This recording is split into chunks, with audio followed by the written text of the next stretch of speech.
დაცვის მხარე ახლა დავის გაგრძელებას მესამე ინსტანციაში ანონსებს და ამის შემდეგ უკვე არ არის გამორიცხული, რომ საპროტესტო აქციებზე დაკავებული გიორგი ოკმელაშვილის საქმემ სტრასბურგის სასამართლოში გადაინაცვლოს. სულ რამდენიმე წუთის წინ გახდა ცნობილი ინფორმაცია იმასთან დაკავშირებით, რომ მოსამართლე გიორგი კერატიშვილმა ძალაში დატოვა საქალაქო სასამართლოს მიერ მიღებული გადაწყვეტილება, რომლის მიხედვითაც გიორგი ოკმელაშვილს 5 წლიანი პატიმრობა ემუქრება. თავად მსჯავრდებულმა დღეს სასამართლო პროცესზე მოსამართლეს უთხრა იმასთან დაკავშირებით, თუ რატომ იმყოფებოდა საპროტესტო აქციებზე. გიორგი ოკმელაშვილი ამბობს, რომ ეს იყო რუსული კანონის საპროტესტო აქცია და ამ აქციაზე გავიდა იმის გამო, რომ სწორედ ეს რუსული კანონი გაეპროტესტებინა, რომელსაც მხოლოდ რუსეთი უჭერდა მხარს. ამის შემდეგ ოკმელაშვილი ამბობს, რომ ის რეჟიმის მსხვერპლი მხოლოდ ამ საპროტესტო აქციების გამო გახდა. ამ დრომდე გიორგი ოკმელაშვილის პირადი ტექნიკა საგამოძიებო უწყებას არ დაუბრუნებია ოჯახის წევრებისთვის. ოკმელაშვილი ამბობს, რომ ეს იყო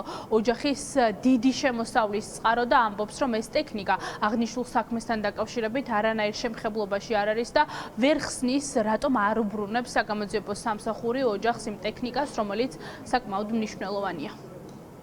რატომ ვეძახით? სულ ახლა მაგასაც. იმიტომ რომ რუსებს მოწონდათ ეკანონი, რუს მეზობლებს, ჩვენ ევროპელებს არ მოწონდათ.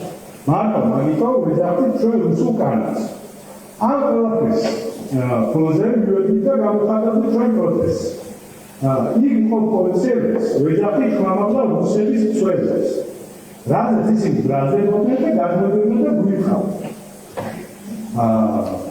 ამ გარკვეულ დროს ბევრი ადამიანი სიყვარული გაიგეს, ბევრი ადამიანი ხალხმა დაუპირეს. რაც შეეხება ამ პატიცებულ ალექსანდრე ოხანაშვილს, წარმოგიდგენ არ მაგვინა, იმიტომ რომ თვალით არ ვინახია. და თუ თქვენ ალექსანდრე ოხანაშვილს უჯერებთ სიყვარული, ვის არის ალექსანდრე ოხანაშვილი, მაშინ თქვენ მეც დამიჯეროთ და ვაღიარებთ, რომ ამერიკის პრეზიდენტი კენედი მომკალი მე.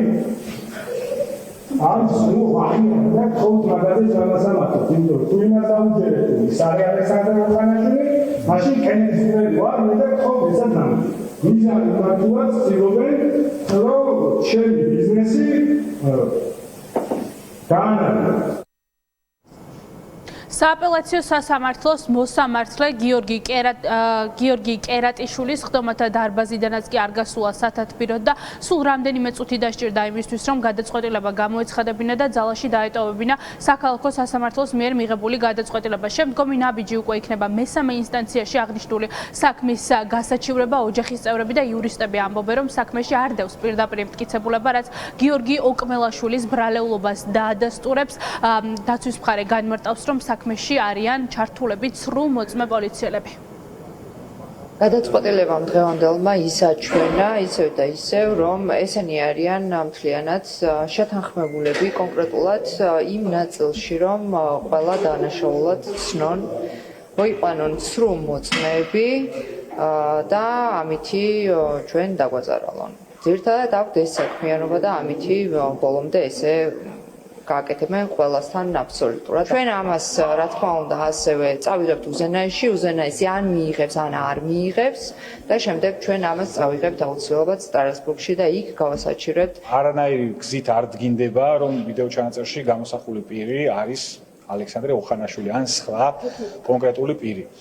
ეს არ არის დადგენილი, მხოლოდ ამ კუთხით წარმოდგენილია თავად ალექსანდრე ოხანაშვილის გამოკითხვის ოქმი. აქედან გამომდინარე, ჩვენთვის არ არის სანდო, როგორც მისი გამოკითხვის ოქმი, ასევე ცალსახად თქვენ ნახეთ სასამართლო დარბაზში, რომ მისი ჩვენება არსებით წინააღმდეგობაში მოდის საქმეში არსებულ ძირითად ვიდეო ჩანაწერთან. ამ ნაწილში უზენაეს სასამართლოს ჩათვლით ამოიწურება შიდა საკანონმდებლო მექანიზმები და შემდეგ უკვე ჩვენ გვექნება საქმის ამ ნაწილში სამართალწარმოება უკვე ადამიანის უფლებათა რობოს სასამართლოში. გიორგი ოკმელაშვილის საქმე სავარაუდოდ უკვე რამდენიმე დღეში უზენაეს სასამართლოში გადაინაცვლებს. ოჯახის წევრები ამბობენ, რომ ოკმელაშვილი საბადრაგო სამსახურის წარმომადგენლებმა დახურულ დაწესებულებაში უკვე გადაიყვანეს და დახურულ დაწესებულებაში ოკმელაშვილის მოთავსებასაც იურისტები და ოჯახის წევრები ანონსებენ.